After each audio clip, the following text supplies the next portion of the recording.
And welcome back, everyone, to game number 3 here for the second set of Group H for the FX Open Invitational Series. I am Unstable, joined here by Railcoon. We are going to have our next game on Atlantis Spaceship, the final match, final game for this match. Let's see if Polt or Lucky can advance into the winners bracket here. Of course, to face off against Sniper. But anyway, we have Lucky down here at the bottom left as our red Zerg going for our hatch first into gas before pool. Pretty risky considering he just got 2 racks in the last game.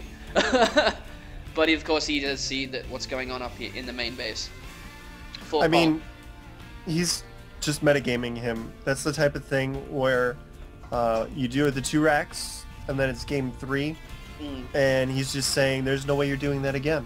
So I'm not actually going to react to it and I'm going to stick with my normal game plan. And he was right. I mean, you talked in the first game about how much these 2 players have played each other. That probably comes into it as well. They've played each other a lot in events.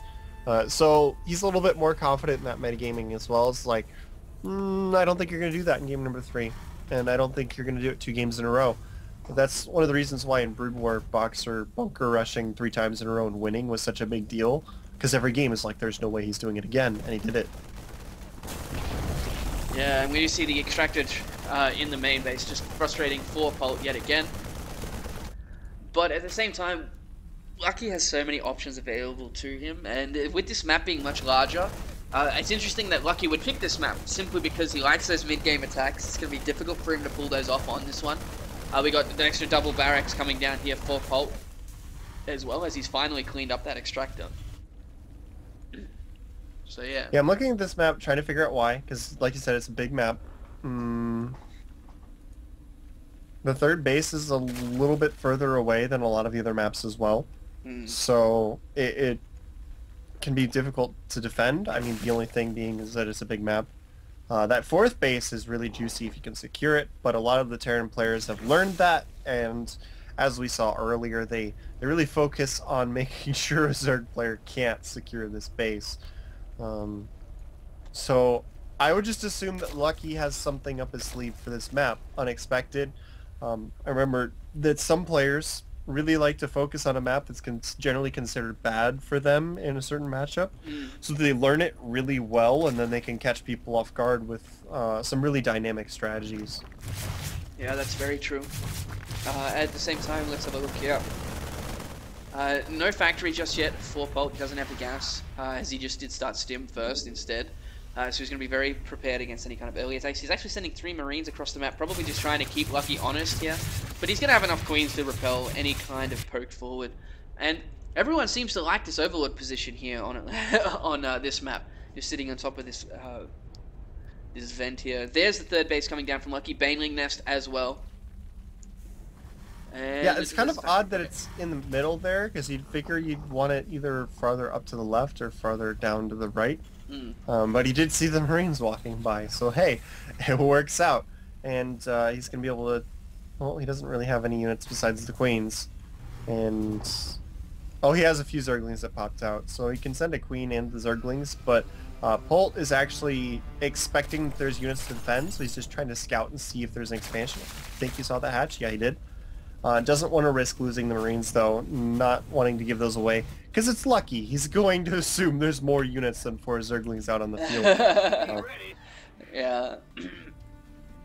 And we do see him coming back to take control of this center watchtower. Lucky not losing that Zergling just yet. He's also sending up a scout to check for the 3rd base timing here for Polt. Oh, Marines just got completely dominated by Speedlings in the center of the map, so they do die anyway.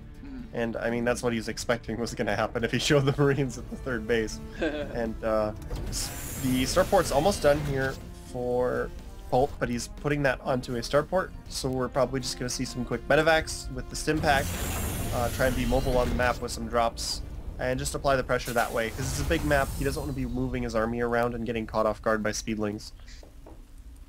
Yeah, exactly. Alrighty here, so we do have more gas being taken now by Polt. He's got that bunker behind this wall for him in case of any kind of aggression. I like that from him, just playing into Lucky's playstyle. We've got double Evo chamber here for Lucky though, and he's probably going to start saturating that 3rd base very quickly. He's got 1 upgrade on the way. There's the 2nd upgrade, so he's going for Ling heavy this game by the looks of it. Yeah, he has that macro hatch down as well, so he's just setting up for that really heavy macro style. How many drones is he making? Because usually when you see this is the type of opening that goes into that really, really heavy drone.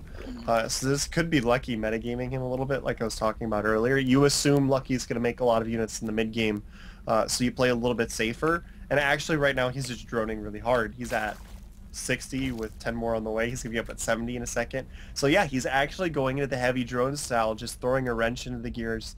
Like I'm saying earlier, that Lucky is fully capable of playing this macro style. He just has the reputation of being aggressive, which gives him the opportunity to do this a little bit safer. Yeah, we did see Lucky spot this attack coming around on the right-hand side. That's the second time we've seen Overlords in that position be crucial in this matchup. First by Keen, first by Lowly, and now by Keen.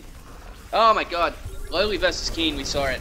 First by Lowly, now by Lucky. Oh my god, and there's a scan. We're going to get a complete... Oh, nicely splitting by Polt here. It's not going to matter because there's just way too many units, but still a good attempt. And now Lucky's going to be quite ahead here. He does not have Burrow, so he's not going to be able to completely stop this third base from going down. But it looks like Polt's actually going to go for this extra gas geyser. Yeah, this will be interesting how this works out. This is an orbital command, not a planetary fortress. So Lucky is still droning really hard, especially after taking out that army. He's going to get up to 80 here in a second. I think he's going to go up to 90 because that's the opening that generally plays into going to that really high drone count. And then once that happens, he's going to be getting rather aggressive. He's going to get his hive up.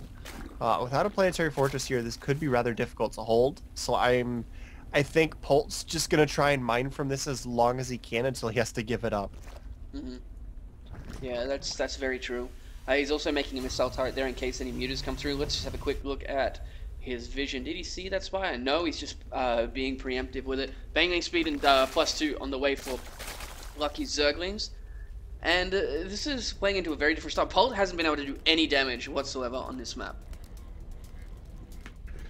Yeah, I mean, that only attack got deflected.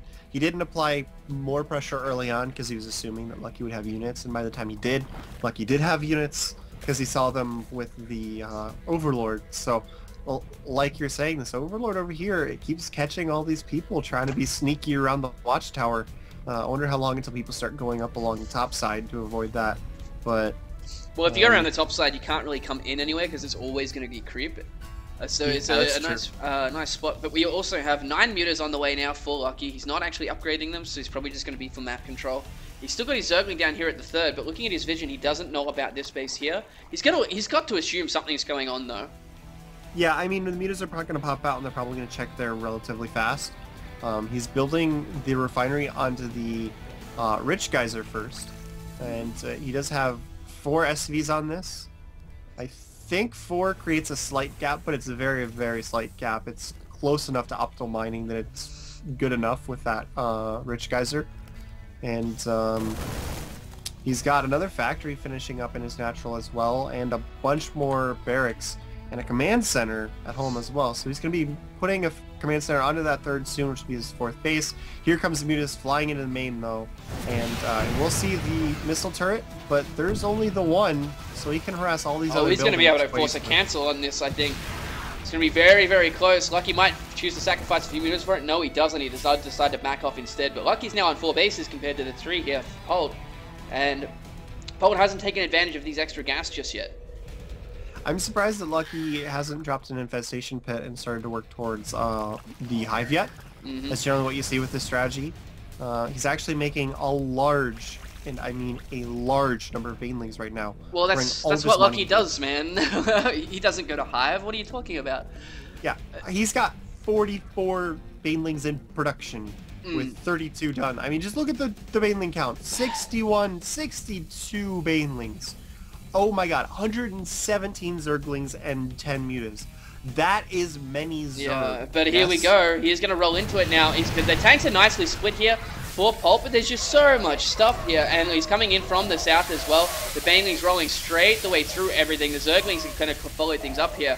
And it looks like the force of Marines at the bottom is going to be okay, but the banelings are now coming for it. There's extra Zerglings. There's Marines on the top of the ramp here, and there's so many Marines at once. And it looks like he is going to come in and take out a lot of these SCVs with these banelings. Whoa, there we go. Yeah, good job trying to split some of those SCVs, but not fast enough. The last couple. Oh, he's going to get it! Go up on the orbital command, and it will go down. Mulus took out some medevacs there as well. And Polt's trying to defend against this by making Thors, but there's 100 more Zerglings on the way, quite literally.